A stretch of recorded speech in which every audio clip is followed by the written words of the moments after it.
Sorry for how I'm dressed, but I'm painting cabinets and I'm a little angry, so I just wanted to get this video going. This is going to be brief, not a lot of scripture involved, only a few, but I want to talk about the submersible tragedy with 5 human beings on board that were hoping to be able to see the wreckage of the Titanic. A couple days ago, I heard someone on social media sharing comments and jokes being made about those within the submersible. And why? Why were people making jokes and comments? Because the men on board were rich. People were making jokes and wishing death on those people just because they were wealthy. Then this morning, someone sent me a TikTok video, I guess because they wanted to know what I thought. I mean, nobody who knows me is going to send me something like this unless they want to know what I think. So take a listen and then I'll tell you what I think. If you see people making jokes about the submarine and it's making you a little upset, I want you to know that you should be upset. You should be upset, but I don't want you to stop there. I don't want you to stop at being upset that there are some folks that are laughing at another human being's despair. I want you now to ask the next question, right? Don't get intellectually lazy now. Ask the next question. What could have possibly happened in these last 100 years to create a condition where millions of working class people have almost no empathy for a billionaire in despair? What could have happened? It can't just be that poor people are just angry and jealous. Where could this lack of empathy come from? Could it be that poor and middle class, lower class people see the wealth that their labor creates being profiteered on at near oligarchy levels? And all of this is happening at the hands of millionaires and billionaires that are taking too much from what they're not creating. Could it be that? You're seeing these jokes online and you think that people are not nice, but the truth is people are not dumb. Large corporation CEOs and billionaires fight tooth and nail. They hire lobbyists after lawyer after politician to make sure that the minimum wage stays exactly where it is as these large corporations grow exponentially in size based off of the labor of the people that they refuse to pay a living wage. You are never going to find empathy out of those people. I edited this video because it was really long, but if you want to look at the video, the full length, you can look at this guy's link, you can zoom in. And he says we should be upset about the comments being made about the deaths of those 5 men, but he doesn't want us to get intellectually lazy now, but to ask the next question.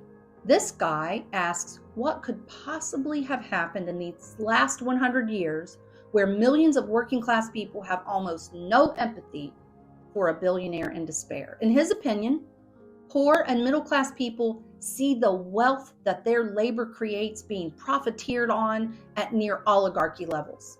He says people aren't being not nice, he says they're being not dumb, and that we are never going to find empathy out of those people.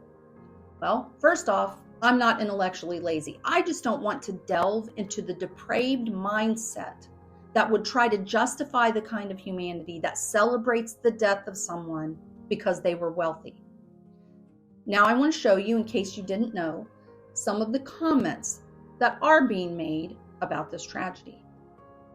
It's crazy to think we might only have another 30 hours or so of being able to make fun of the people on the submarine. I have nothing to say but eat the rich. This world is probably better off without a few of those extra billionaire men. I just want to know how we get all the rest of them to the bottom of the ocean. And then there were, of course, more comments made by rabid feminists about the fact that it was men instead of women down there. But that's enough. I'm actually going to ask the same question as the TikToker. What has happened to us in the last 100 years? Now, my answer is entirely different than his. What has happened is that the human heart has grown ice cold. Look, I understand that the little guys in this world are at the mercy of all the billionaires in the world, but it's always been that way. This is nothing new.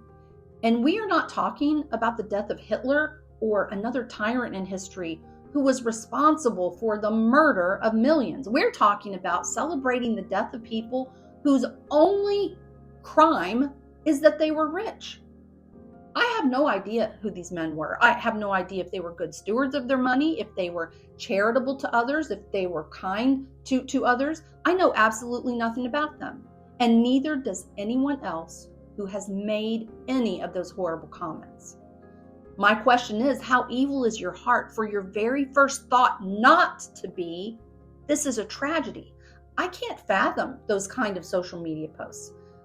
My first thought was, when I heard that they were probably all going to die because of the depth of the submarine and the way it was constructed, along with the lack of oxygen available, was, did any one of those people know Jesus? And if they did, were they able to share the gospel with the others on board? I mean, what a horrific death, having days to ponder the fact that you might be getting ready to die. I got angry not long ago at someone, not enough to wish death on them, but I was angry. And I shared this anger with a much stronger Christian than myself. And she said, this makes me think of Jesus on the cross, how when they were mocking him, beating him, persecuting him, and just shortly before he died, how he prayed, Father, forgive them, for they do not know what they do. And now, having just read a few of the comments written about these men, one of whom was only 19, I also think about what Jesus said things will be like in the end, that the love of many will grow cold. That 19-year-old boy was terrified to go onto this trip, according to his aunt. But since it was Father's Day weekend, he was eager to please his dad, who was passionate about the Titanic. What has happened in the last 100 years, not the last 100, but the last 20 years, is that we have raised a generation of human beings who believe they are morally superior to the rest of us, who believe they have a right to judge how someone else spends their money.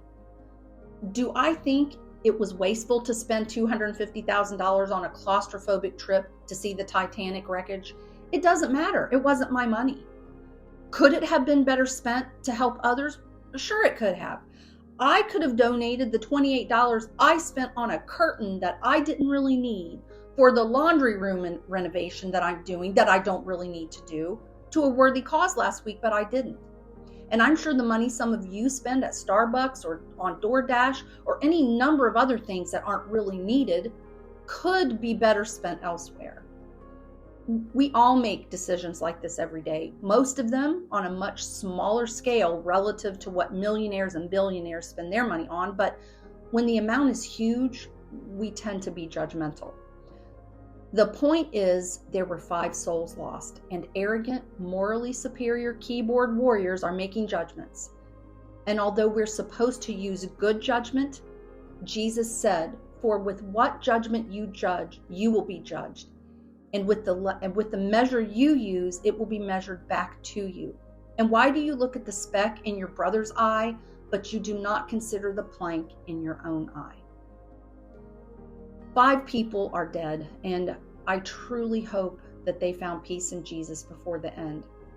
We may not be planning a submersible trip anytime soon or a dangerous adventure, but not one of us knows when our time on this earth is up. Spend it serving others, helping others, being kind to others and to our families, teaching our kids to stand up for those who can't stand up for themselves, standing against evil yourself, no matter what it costs you, teaching our kids about Jesus and sharing the love of Jesus with as many people as we can. Please pray for the families of those lost this weekend. Thank you so much for watching. I hope you all have a great weekend.